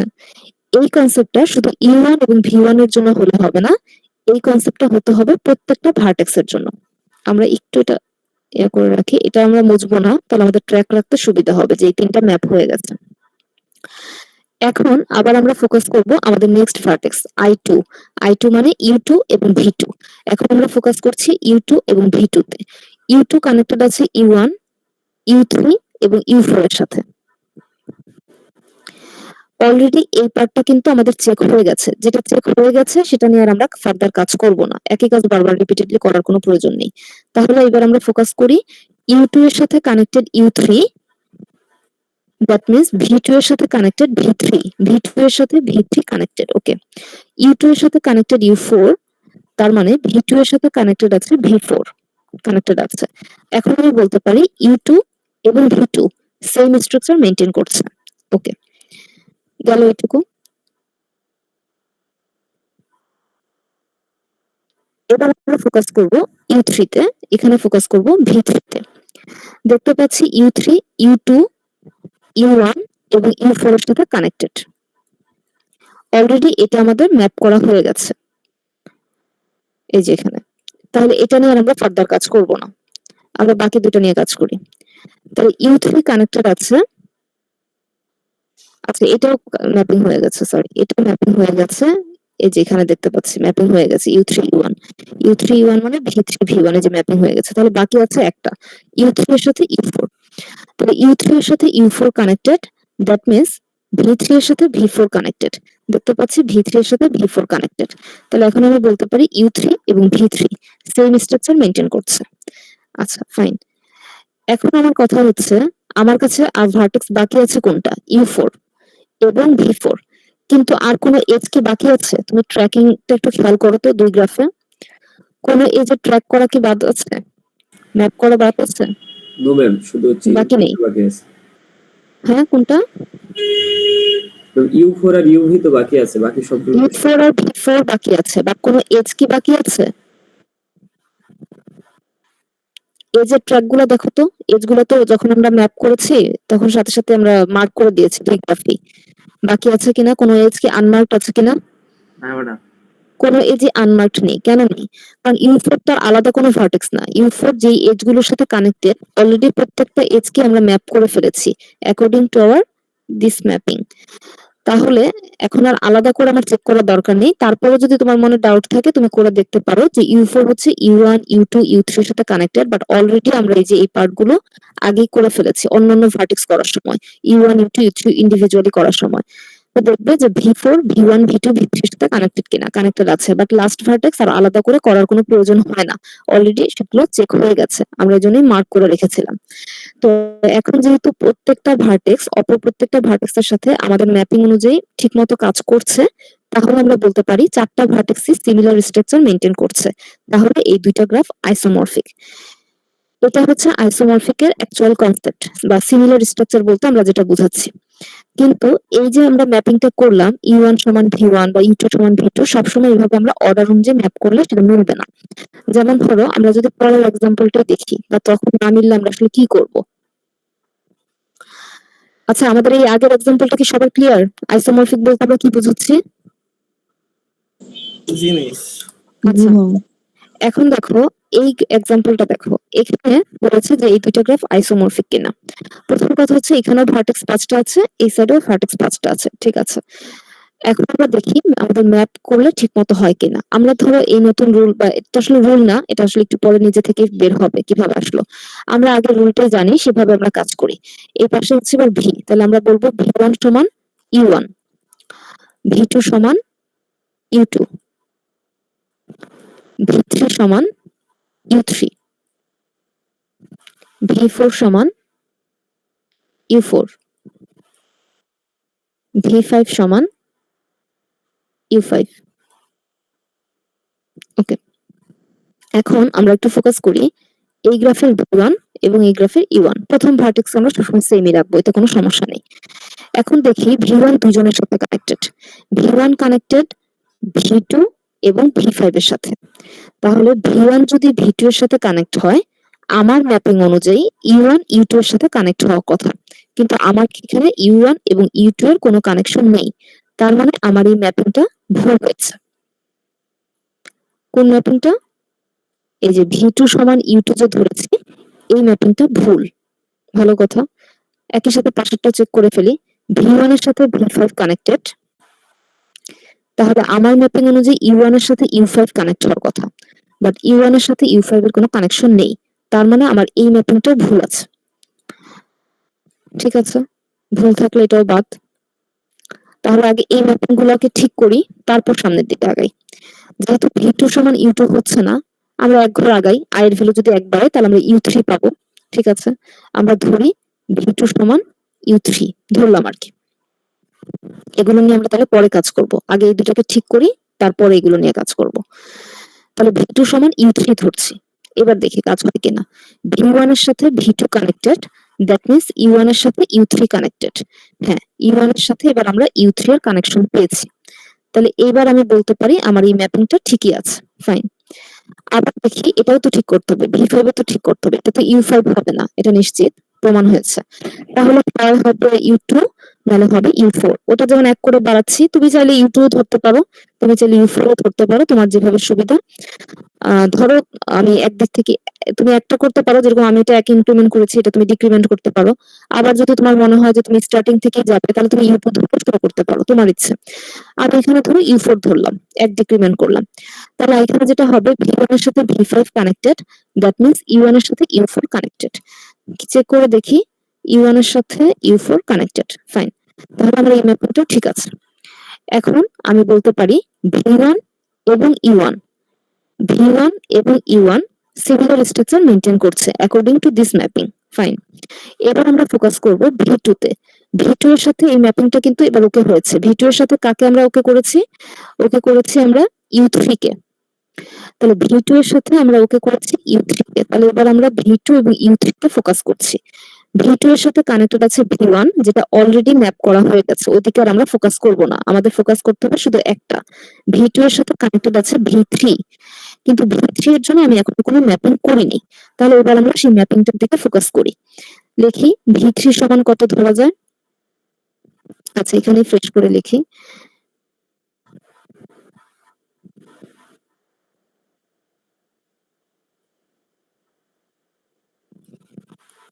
V3 সমান কত ধরা যায়? U1 ম্যাপ হয়ে গেছে, U3 ম্যাপ হয়ে গেছে, U4 ম্যাপ হয়ে গেছে, বাকি আছে দুইটা, U2 এবং U5। শুরু থেকে যদি ধরি U2 ধরবো, না হলে U5 এ যাবো, সমস্যা তো নেই। ধরলাম V3 সমান U2। আচ্ছা, তাহলে আমি এখন এখানে V3, তার মানে এখানে হচ্ছে U2। এখন দেখো V2 এর সাথে V3 কানেক্টেড, খেয়াল করো V2 এর সাথে V3 কানেক্টেড। আমার ম্যাপিং অনুযায়ী হওয়া উচিত U3 এর সাথে U2 কানেক্টেড, বাট খেয়াল করে দেখো U3 এর সাথে U2 এর কোনো কানেকশন নেই। তার মানে আমার এই ম্যাপিংটা ভুল, আমার এই ম্যাপিংটা ভুল হয়েছে, U2 আমি নিতে পারবো না। তাহলে আমাকে কি নিতে হবে? আমার হাতে অপশন কি আছে? বাকি আছে কি? U5 U5। তাহলে বাকি আছে U5, U5 ধরে ফেলি। এবার দেখি V2 এর সাথে V3 connected, that means U3 এর সাথে U5 কানেক্টেড। এবার ঠিক আছে, U3 এর সাথে U5 কানেক্টেড, এবার আমার ম্যাপিং ঠিক আছে। আচ্ছা, তাহলে আমি বলতে পারি আমার এই গ্রাফের V2 এবং ওই গ্রাফের U3 সিমিলার স্ট্রাকচার মেইনটেইন করছে, ফাইন। এবার আমরা নেক্সট ভার্টেক্সে ফোকাস করি। নেক্সট ভার্টেক্স বলতে আমরা বুঝাচ্ছি V3 কে। আচ্ছা, সো এবার আমরা ফোকাস করছি V3 তে। V3 এর ম্যাপিং কিন্তু ফিক্সড হয়ে গেছে, কার সাথে? U5 এর সাথে। V3 এর সাথে V2 কানেক্টেড, যেটা অলরেডি ম্যাপ হয়ে গেছে, ট্র্যাক করা আছে, এটা নিয়ে আর আমরা কাজ করব না। আমরা কাজ করব এটা V3 এর সাথে V4 কানেক্টেড। আচ্ছা, তাহলে V4 এর ম্যাপিংটা করা হয়নি, করে ফেলি। এখন তো আর আমাকে খুঁজতে হবে না, একটাই বাকি আছে। কোনটা বাকি আছে? U2 U2। তাহলে V4 এর সাথে ম্যাপ হবে U2, ফাইন। তাহলে V3 এর সাথে V4 কানেক্টেড, খেয়াল করো V3 এর সাথে V4 connected, that means U5 এর সাথে U2 কানেক্টেড, U5 এর সাথে U2 কানেক্টেড, ঠিক আছে, ওকে, ডান। তাহলে এখন আমি বলতে পারি V3 এবং U5 সিমিলার স্ট্রাকচার মেইনটেইন করছে, ডান। এবার আমরা ফোকাস করব V4 এ। V4 এর সাথে V3 কানেক্টেড, যেটা অলরেডি ট্র্যাক করা হয়ে গেছে, এটা নিয়ে কাজ হয়ে গেছে। বাকি আছে V4 এর সাথে V5 কানেক্টেড। V4 এর সাথে V5 connected, that means according to our mapping U2 এর সাথে U4 কানেক্টেড, U2 এর সাথে U4 কানেক্টেড, ঠিক আছে, প্রুফ হয়েছে। তাহলে আমি বলতে পারি V4 এবং U2 সিমিলার স্ট্রাকচার মেইনটেইন করছে। ফাইনালি বাকি আছে V5। V5 কি আমার আর করার প্রয়োজন আছে? অলরেডি সবার মার্ক না হয়ে গেছে না আগেই? বাকি এজ গুলো জি ম্যাম, সবই তো শেষ। আগেই হয়ে গেছে, সব শেষ। সো এখন আমি নিঃসন্দেহে বলতে পারি V5 এবং U4 সিমিলার স্ট্রাকচার মেইনটেইন করছে। তাহলে এইভাবে করে এখন আমি ডিসাইড করতে পারলাম যে এই দুইটা গ্রাফ আইসোমরফিক। সো আইসোমরফিক কিনা তোমাকে যদি এরকম প্রুফ করতে দেয়, তোমার প্রথম কাজ হচ্ছে ম্যাপিংটা তৈরি করা। ম্যাপিংটা তুমি চোখে দেখে অবজার্ভ করে যদি বুঝতে পারো ভালো, কিন্তু অবজার্ভ করে বুঝতে গেলে আমাদের অনেকেরই ভুল হয়। সো এটা হচ্ছে অ্যাকচুয়াল প্রসিডিউর, যে তুমি ইটারেটিভ ওয়েতে আগাও। ইটারেটিভ ওয়েতে আগাতে গেলে দেখবে যে তোমার অ্যাজাম্পশন ঠিক হয় নাই, তখন তুমি সেটাকে কারেক্ট করে করে সামনের দিকে প্রসিড করবে। আর যদি তুমি মনে হয় যে তুমি চোখে দেখে ম্যাপিংটা বুঝে ফেলতে পারছো, ওকে ফাইন, আমার কোনো সমস্যা নেই। আর পরীক্ষায় কিভাবে লিখবে? পরীক্ষায় তুমি ম্যাপ কিভাবে করেছো এটা নিয়ে আমার কোনো কনসার্ন নেই। তুমি একবারও ম্যাপ ধরতে পারো, তোমার অবজারভেশন পাওয়ার ভালো থাকলে চোখে দেখেও যদি তুমি বুঝতে পারো, তুমি তোমার ম্যাপ লিখতে পারো। অথবা আমি তোমাকে যে প্রসিডিউর শিখালাম, ইটারেটিভ ওয়েতে ধরছো, একটাকে ডিসকার্ড করছো, করে আবার সেকেন্ড ওয়েতে ধরছো, এভাবে করে তুমি ম্যাপিং করতে পারো, তোমার যেটা সুবিধা। কিন্তু ম্যাপিং ধরে ফেলার পরে তোমাকে এক্সপ্লেনেশনে আসতে হবে, যে যেটা আমি তোমাকে এখন দেখালাম, যে V1 ও V2 V5 এর সাথে connected, that means U1 U3 U4 এর সাথে কানেক্টেড আমার ম্যাপিং অনুযায়ী। দ্যাট মিন্স V1 এবং U1 সিমিলার স্ট্রাকচার মেনটেন করছে। একইভাবে V2 V3 V4 প্রত্যেকটার এভাবে এক্সপ্লেনেশনটা লিখতে হবে। এক্সপ্লেনেশনটা তোমাকে ডিটেইলস লিখতে হবে, বাট ম্যাপিং তুমি কিভাবে করেছো সেটার কোনো এক্সপ্লেনেশনের প্রয়োজন নেই। সেটা তুমি চাইলে অবজারভেশন করেও লিখতে পারো, চাইলে তুমি ইটারেটিভ ওয়েতে আগে বারবার ডিসকার্ড করে করে নতুন নতুন করে তৈরি করতে পারো, তোমার যেভাবে সুবিধা। ঠিক আছে, বুঝতে পেরেছি? আচ্ছা, এবার আমাদের লাস্ট টপিকে আসি, অটোমরফিজম। আচ্ছা, একটু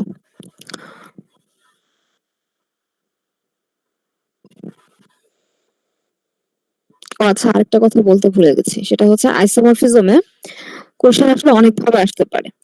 একটা আসতে পারে যে তোমাকে দুইটা গ্রাফ দিয়েছে, ম্যাপও দিয়ে দিয়েছে, গ্রাফও দিয়েছে, ম্যাপও দিয়েছে, তোমাকে জাস্ট জিজ্ঞেস করা বলা হচ্ছে যে দুইটা গ্রাফ আইসোমরফিক কিনা প্রুফ করো। তাহলে সেই ক্ষেত্রে তোমার ম্যাপিং করার কোনো ঝামেলা নেই, সেই ম্যাপিং ধরেই তুমি কাজ করবে, হয় আইসোমরফিক প্রুফ হবে অথবা হবে না, তোমার জন্য কাজটা অনেক ইজি হয়ে গেল।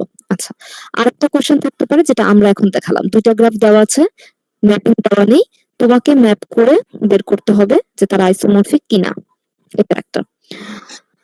আচ্ছা, 3 নম্বর কি? 3 নম্বর হতে পারে যে তোমাকে একটা গ্রাফ দিয়েছে, একটা গ্রাফ দিয়ে বলা হচ্ছে এই গ্রাফের আইসোমরফিক গ্রাফ ড্র করো।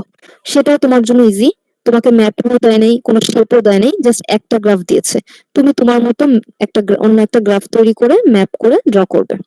আচ্ছা, আরেকটা বিষয় হচ্ছে এই ধরনের কোশ্চেনে ডিফারেন্ট ডিফারেন্ট অ্যান্সার আসতে পারে যখন ম্যাপিং দেওয়া থাকবে না। তুমি একরকম ম্যাপিং ধরবে, অন্য একজন স্টুডেন্ট আরেক রকম ম্যাপিং ধরবে, সেটা নিয়ে আমাদের কোনো সমস্যা নেই।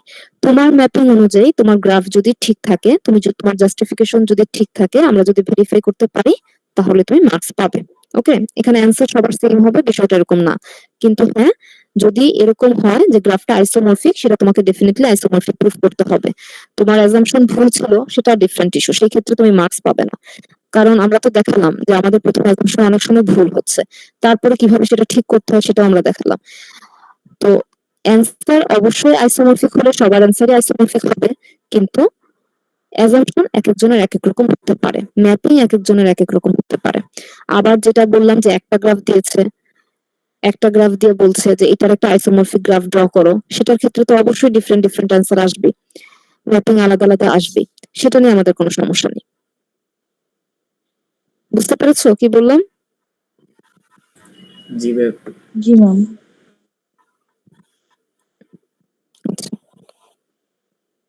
এবার আসি অটোমরফিজম।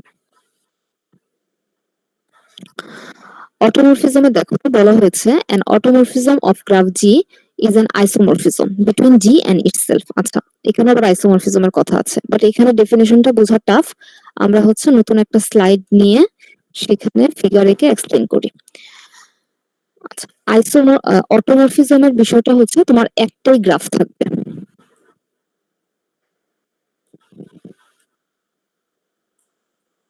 একটাই গ্রাফ থাকবে, এই গ্রাফটার অনেকগুলো কি বলবো, অনেকগুলো টাইপস থাকবে। এখানে 3 টাইপস থাকে, একটা হচ্ছে আইডেন্টিটি ফর্ম বলি, আর একটা হচ্ছে রিফ্লেকশন ফর্ম, আর একটা হচ্ছে রোটেশন ফর্ম। 3 টাইপের ফর্ম থাকে। এখন 3 টাইপের মধ্যে আবার অনেকগুলো গ্রাফ জেনারেট করা যায়, যাই হোক দেখবো এটা একটু পর। তো এই সবগুলো ফর্মকে একত্রিত বলা হয় অটোমরফিজম গ্রুপ। যেরকম আমার এখানে যে গ্রাফটা আছে K3, এটার জন্য একটা হবে আইডেন্টিটি ফর্ম, তিনটা হবে রিফ্লেকশন ফর্ম, 2টা হবে রোটেশন ফর্ম, টোটাল 6টা গ্রাফ আসবে। এই 6টা গ্রাফকে একসাথে আমরা বলবো অটোমরফিজম গ্রুপ। আচ্ছা, এখন আইডেন্টিটি ফর্ম বলতে আসলে কি বোঝায়? আইডেন্টিটি হচ্ছে সবথেকে ইজিয়েস্ট ফর্ম, এখানে আসলে আমরা কোনো রুলস অ্যাপ্লাই করছি না, সে নিজে যেমন তারই একটা প্রতিকৃতি, এটাকেই বলা হয় আইডেন্টিটি ফর্ম। তার মানে এখানে কোনো মিররিং হচ্ছে না, কোনো রিফ্লেকশন হচ্ছে না, কোনো রোটেশন হচ্ছে না, কিছুই হচ্ছে না, সে নিজে যেমন তারই একটা রূপ। এখন এই রূপটাকে বা এই ফর্মটাকে প্রকাশ করার জন্য দুইটা ওয়ে আছে রিপ্রেজেন্ট করার জন্য। একটা হচ্ছে ম্যাট্রিক্স ফরম্যাট আর একটা হচ্ছে সাইকেল নোটেশন বলে। তো আমরা আগে নোটেশন গুলোর সাথে পরিচিত হই। যেটাকে আমরা ম্যাট্রিক্স ফরম্যাট বলছি, মানে এটা ম্যাট্রিক্স এর মতো করে লেখা হয়। আর আইডেন্টিটিটাকে রিপ্রেজেন্ট করা হয় এপসাইলন দিয়ে। সো ফার্স্টে খেয়াল করো, এখানে আছে আমাদের A B C. Say A B C আছে, তার মানে তার মধ্যে আমি কোন রকম অপারেশন অ্যাপ্লাই করি নাই। সো সে যেমন ছিল তেমনই আছে, যেমন ছিল তেমনই আছে, এটার মধ্যে কোনো চেঞ্জেস আসবে না। আইডেন্টিটি মানে তার নিজের মতোই। এবং এখানে তার মানে কোনো কিছু চেঞ্জও হয়নি, অর্থাৎ কারোর সাথে কারো কোনো সোয়াপ হয়নি। প্রত্যেকে নিজের নিজের মতো আলাদা আলাদা ভাবে আছে, নো চেঞ্জেস। এটাকে বলা হয় সাইকেল নোটেশন, এটাকে বলা হয় ম্যাট্রিক্স ফরম্যাট। এটা হচ্ছে আমাদের আইডেন্টিটি ফর্ম। এটা কিন্তু স্লাইডে নেই, নোট ডাউন রেখো। আচ্ছা, এরপর আমরা যাবো রিফ্লেকশনে। রিফ্লেকশন বলতে কি, অনেকটা মিররিং এর মতো, বা তুমি এভাবে চিন্তা করো, এটা একটু ভিজুয়ালাইজ করতে হবে। যে তোমার কাছে এই একটা পেপারে তুমি এই ট্রায়াঙ্গেলটা ড্র করেছো। এখন ড্র করার পর এটা হয়তো বা কাঁচি দিয়ে তুমি কেটে নিয়েছো, তোমার কাছে হাতে এখন একটা ট্রায়াঙ্গেল শেপ আছে। এখন আর সেটা পেন এন্ড পেপারে নেই, তোমার হাতে সে ট্রায়াঙ্গেল শেপটা আছে। এখন এই শেপটাকে ধরো তুমি ফ্লিপ করবে বা ভাঁজ করবে। ভাঁজ কিন্তু তুমি অনেক ভাবে করতে পারো। এ প্রান্তকে কেন্দ্র করে ভাঁজ করতে পারো, মানে এ কে মিডিলে রেখে, বি কে মাঝে রেখেও ভাঁজ করতে পারো, সি কে মাঝে রেখেও ভাঁজ করতে পারো, তাই কিনা? এ কে যখন তুমি কেন্দ্র করে ভাঁজ করছো, ফোল্ড করছো বা ফ্লিপ করছো, তখন আসলে কি হচ্ছে? এর পজিশন চেঞ্জ হচ্ছে? না ম্যাম। চেঞ্জ হচ্ছে কোনটা? বি আর সি, রাইট? জি। তুমি যখন এ কে মাঝখানে রেখে ভাঁজ করছো, এ কিন্তু টপে আছে, এ এর মতো ফিক্সড। বি আর সি দুইটা প্রান্ত এক হয়ে যাচ্ছে, মানে বি সি এর জায়গায় যাচ্ছে, সি বি এর জায়গায় যাচ্ছে। তাহলে এই যে রিফ্লেকশনটা তৈরি হচ্ছে, এটাকে আমরা কিভাবে রিপ্রেজেন্ট করতে পারি? দেখো, রিফ্লেকশনকে ডিনোট করা হয় আলফা দিয়ে। যেহেতু তিনটা প্রান্ত আছে, তিনটা প্রান্ত বরাবর রিফ্লেকশন করা যাবে। আলফা 1, আলফা 2, আলফা 3, তিনটা ম্যাট্রিক্স আসবে। আলফা 1 ফার্স্টে আছে, এটাকে আমরা এখানে নাম, আগে আমাদের কি ছিল, এবিসি আছে, এবিসি। তাহলে এখন কি হবে? এ প্রান্ত ফিক্সড থাকবে, বি আর সি এর মধ্যে সোয়াপ হবে। এটা হচ্ছে আমাদের আলফা 1। এখন এটাকে যদি আমি সাইকেল নোটেশনে লিখি, কি লিখবো? এ ফিক্সড আছে, এতে কোনো চেঞ্জেস আসবে না, যাদের মধ্যে সোয়াপ হয়েছে অর্থাৎ তারা একটা গ্রুপ, বিসি একটা গ্রুপ। এটা হচ্ছে আলফা 1। একই জিনিস যদি আমি বি প্রান্ত বরাবর ফ্লিপ করি, তাহলে কি হবে? মানে বি কে মাঝে রেখে আমি ভাঁজ করছি, তাহলে কি হবে? বি নিজের জায়গায় ফিক্সড থাকবে, সোয়াপ হবে কারা? এসি। এ আর সি, রাইট। তাহলে এইটার ম্যাট্রিক্স কি হবে? ম্যাট্রিক্স কি হবে? আলফা 2, এর জায়গায় হচ্ছে সি আসবে আর সির জায়গায় এ যাবে। রাইট। আর বি ফিক্সড থাকবে। তাহলে সাইকেল নোটেশন আমি কি লিখবো? বি ফিক্সড থাকবো, আর এখানে হবে এসি। ঠিক আছে? একইভাবে আমি যদি সি কে কেন্দ্র করে করি, আলফা 3, সি ফিক্সড থাকবে, এ আর বি চেঞ্জ হবে।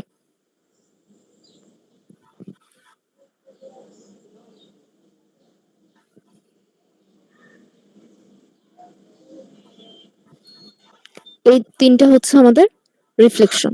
রিফ্লেকশন ক্লিয়ার হয়েছে সবার? জি ম্যাম। আচ্ছা, এবার আমরা ফোকাস করি রোটেশনে। দেখো, রোটেশন আসলে আমরা দুই ভাবে করতে পারি, একটা হচ্ছে ক্লকওয়াইজ, একটা হচ্ছে এন্টি ক্লকওয়াইজ। ধরো আমরা ফার্স্টে ক্লকওয়াইজ নিয়ে চিন্তা করছি। আমি তোমাকে বলেও দিলাম, এখানে আমরা আসলে 120 ডিগ্রি অ্যাঙ্গেলে রোটেট করছি, কিন্তু কোশ্চেন হচ্ছে 120 ডিগ্রি কেন?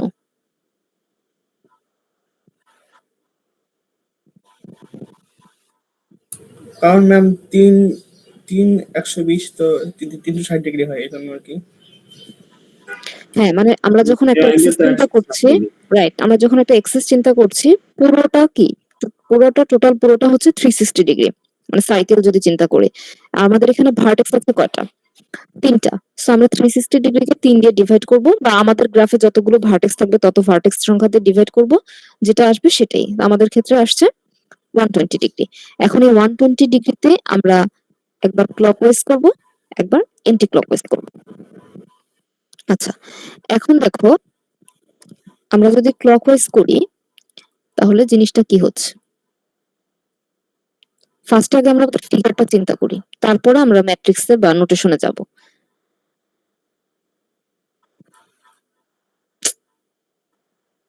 এখানে লেখা খুব টাফ।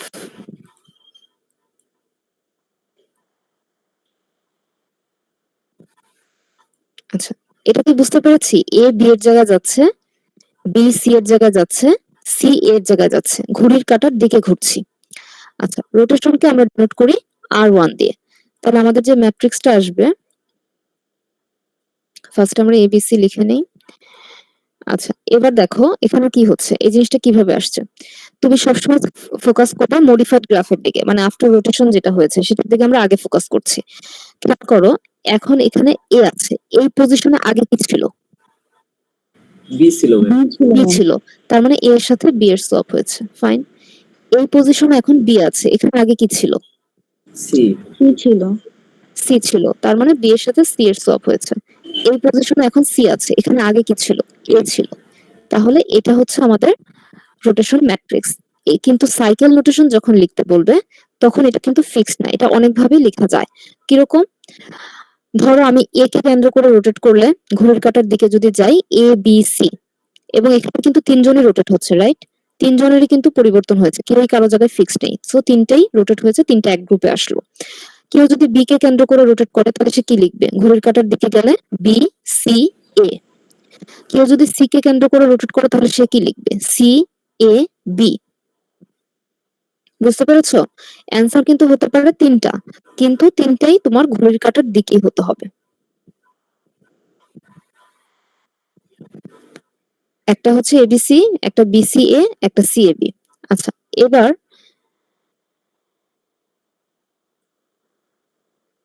আমরা হয়তো ফোকাস করব এন্টি ক্লকওয়াইজে।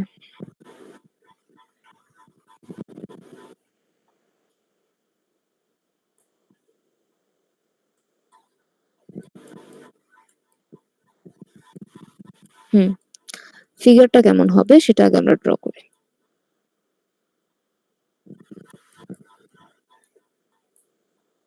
এটা ঠিক আছে না? ঘড়ির কাঁটার বিপরীত দিকে এন্টি ক্লকওয়াইজ, এ সি এর জায়গায়, সি বি এর জায়গায়, বি এর জায়গায়।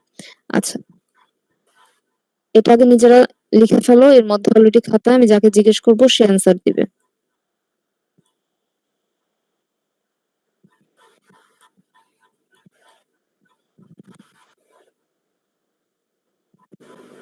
এক minute time.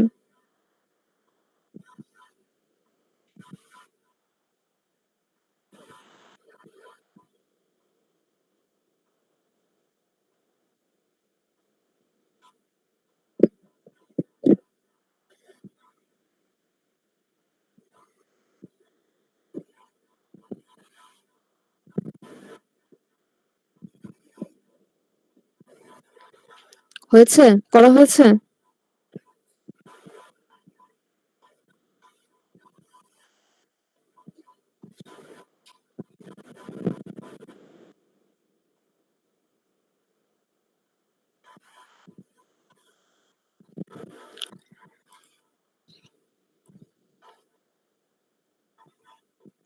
Fahad, yes ma'am. করেছো? জি ম্যাম, সিএবি বলো। হবে। C CAB. A B. আচ্ছা, দেখি এটা ঠিক আছে কিনা। ফার্স্ট আমরা এই গ্রাফে ফোকাস করব। এই গ্রাফে যদি ফোকাস করি, এখানে আছে এখন এ, এই পজিশনে আগে ছিল সি, ওকে ডান। এখানে আছে এখন সি, এই পজিশনে আগে ছিল বি, তার মানে সি এর সাথে বি এর সোয়াপ হয়েছে, পারফেক্ট। এখানে আছে এখন বি, এর আগে এই পজিশনে ছিল এ, বি এর সাথে এ এর সোয়াপ হয়েছে, ঠিক আছে, ভেরি গুড। এখন যদি এটা আমি সাইকেল নোটেশন লিখি কি লিখবো? বিএসসি। B A C. আচ্ছা, দেখি ঠিক আছে কিনা। আচ্ছা দেখো, বি থেকে যদি আমি কেন্দ্র করে করি তাহলে ঘড়ির কাঁটার বিপরীত দিকে বি এ সি। কেউ চাইলে এটাকে লিখতে পারে এ সি বি, কেউ চাইলে এটাকে লিখতে পারে সি বি এ, যেভাবে যাক সে যেতে হবে ঘড়ির কাঁটার বিপরীত দিকে। তাহলে এখানেও তিনটা অ্যান্সার পসিবল। আচ্ছা, তো এটাই ছিল আমাদের। আচ্ছা, লাস্টে যখন আমরা অটোমরফিজমটা লিখবো, অটোমরফিজম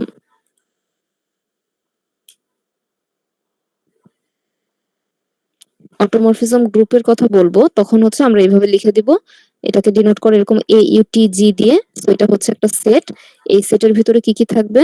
ফার্স্টে থাকবে এপসাইলন, তারপরে থাকবে হচ্ছে আলফা 1, আলফা 2, আলফা 3, দেন থাকবে R1 এবং R2। এই সব কিছু কোথায় থাকবে?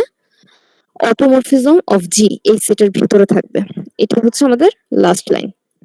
ঠিক আছে, বুঝলাম? ম্যাম এটা পরীক্ষায় কিভাবে আসবে? ধরো তোমাকে একটা গ্রাফ দিয়ে বলা হলো এই গ্রাফটার অটোমরফিজম গ্রুপগুলোকে আইডেন্টিফাই করো।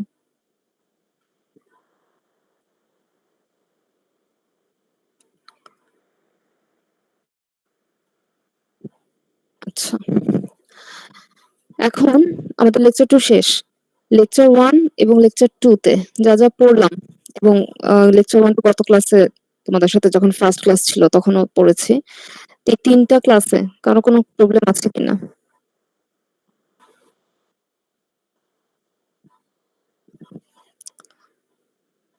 আজকে তো অনেক স্টুডেন্ট আসেনি। ম্যাম অ্যাটেন্ডেন্স অ্যাটেন্ডেন্স না দিলাম ক্লাসের শুরুতে? ম্যাম একটু নেট প্রবলেম ছিল, ম্যাম একটু ঢুকতে প্রবলেম হতেছিল, একটু দেরি করে ঢুকতে হয়েছে। দেখি এখন আমি তো 9টার ক্লাসে দিয়েছি, এখন তো ওটাতে দেওয়া যাবে কিনা দেখি। ম্যাম আমারও সেম প্রবলেম। 9টার থেকে 10টা ওটা টাইম শেষ না, ওটাতে অ্যালাউ করবে কিনা।